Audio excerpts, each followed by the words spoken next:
Welcome to IndianExpress.com's World Cup coverage. 49 matches, 14 teams, and very exciting time for world cricket. I have with me the special correspondent of the Indian Express, Bharat Sundaresan, to talk and look ahead to the World Cup. Welcome to the show, Bharat. Thanks, Chandresh. So, Bharat, you've just come back from Australia, covering an arduous tour. How's the mood like in Australia? Well, the thing with Australia was there were a lot of people who came in for the test matches, like it happens down under. I mean, they love the test cricket. But the grounds were pretty empty during the Tri-Series. And what I heard was like everybody said that they're saving up for the World Cup because it also kind of clashed with the Australian Open and the AFC Cup final and stuff like that. So let's hope they've been saving up for the World Cup. I know for a fact that the India-Pakistan match was sold out in 20 minutes and like some other big games like Australia-England at the MCG, we know it's going to be a full house because it's also the opening game. I mean, in Australia, but Australia is kind of waking up to the World Cup still. It's not buzzing with activity.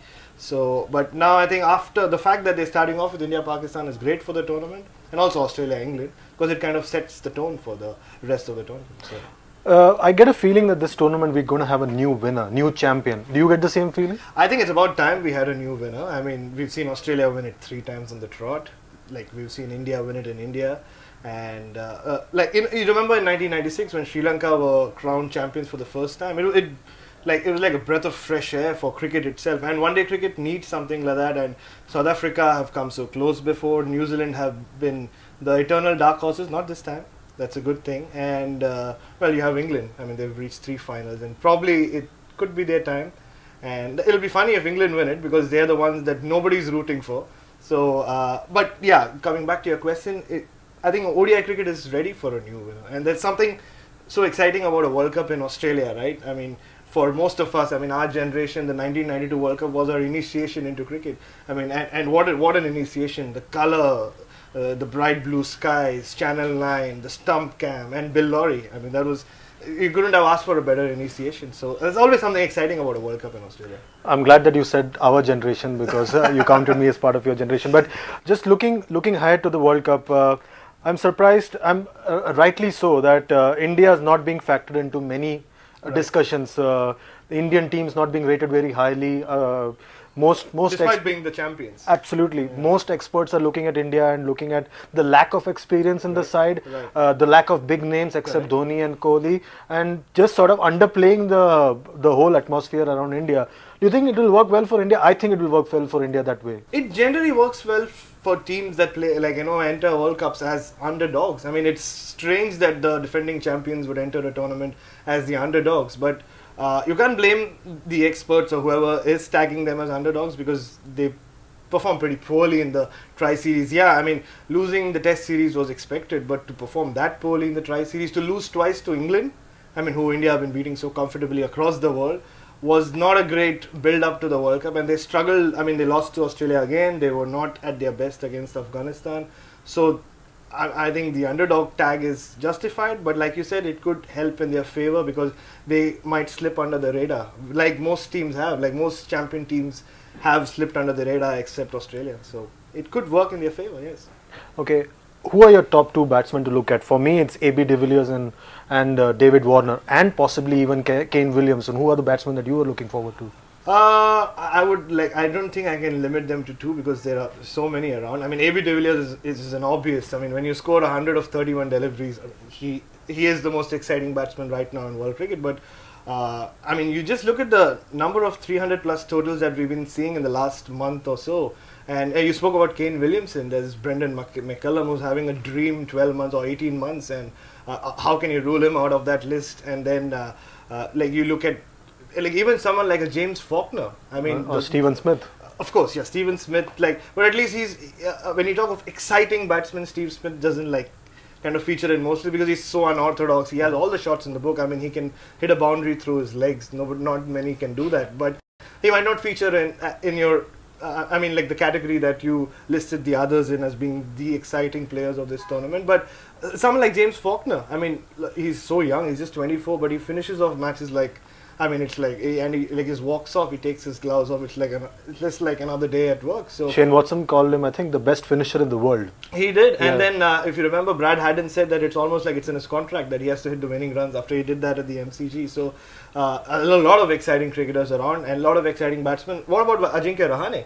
Very good. I mean, when I was there in Australia, I don't think since Tendulkar anyone has won the hearts of the Australians like Ajinkya Rahane did, because I mean, Virat Kohli was in their face. Virat Kohli was Virat Kohli, and like he played cricket like Australia, the way that Australia love to play their The cricket. cultured Mumbaikar. Exactly, but the cultured Mumbaikar traveling in the trains, as we love to glorify our Mumbai cricketers, like he was the one who stole the hearts, because even in that partnership between him and Kohli at the MCG, he was the one who took on Mitchell Johnson. I mean, he made it easy for Kohli, and you could see Kohli being surprised by this shy boy slaying the giant. So I mean, Ajinkya Rahane, I think, is India's watch out for batsman.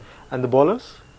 I think Mitchell Johnson, I think more than Mitchell Johnson, I think Mitchell Starc might be the star bowler at the World Cup for Australia, and at the World Cup he might surprise a few teams. He might, but the only issue with Mitchell Starc is when there are two Mitchells in that team, he kind of loses the plot. Because that was a theory in Australia. Because the day he didn't have Mitchell Johnson breathing down his neck, he was a different bowler. He was bowling quicker, and he is actually quicker than Johnson. That's what most people don't recognize. He's much quicker than Johnson, and he swings the ball more than Johnson. Johnson is the menace, but Mitchell Starc is the guy who gets you early wickets like he showed in the Tri-Series. But I mean, how can you look past the New Zealand new ball attack? I mean, Mitchell McClanahan takes wickets for fun. I mean, he takes 3 or 4 wickets almost every game.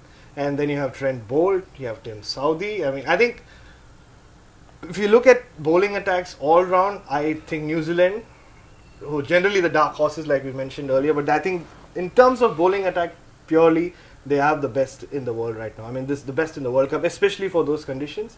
They play most of their matches at home, but even if they have to say play the semis against Australia elsewhere or the final at the MCG, they have the bowling attack for a change. I think the other thing that India is going to miss at the World Cup is a left armour. Like last time, Zaheer Khan made a big difference. Exactly. In 2003 World Cup, Ashish Nehra and Zaheer Khan made a big difference. I think India is going to miss out on that, because this time every team seems to have some kind of a left armour in the lineup.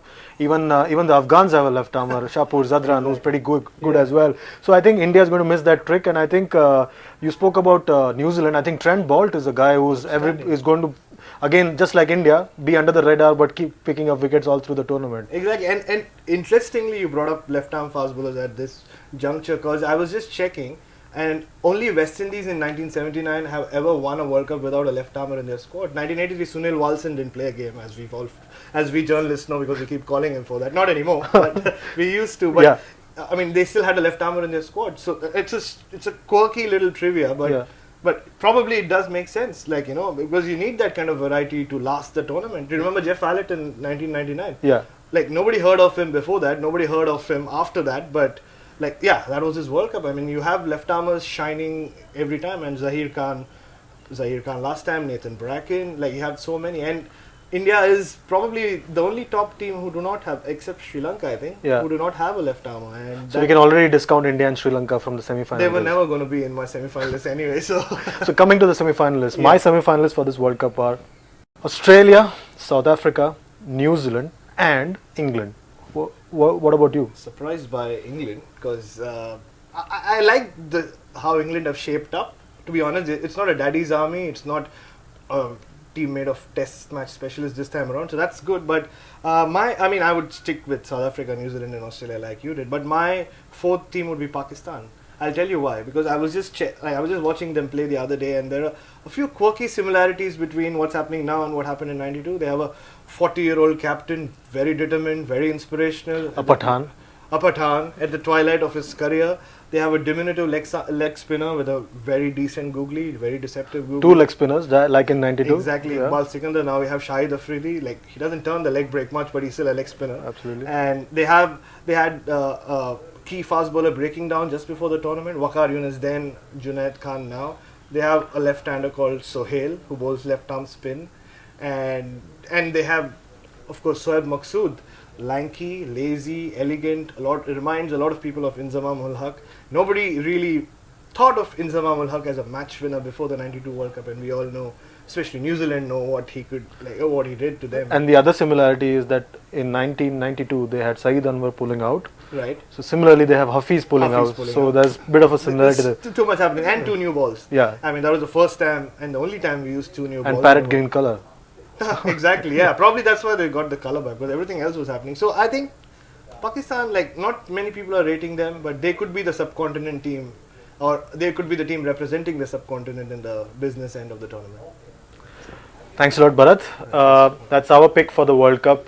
Hope to catch more of us on the Indian Express YouTube channel.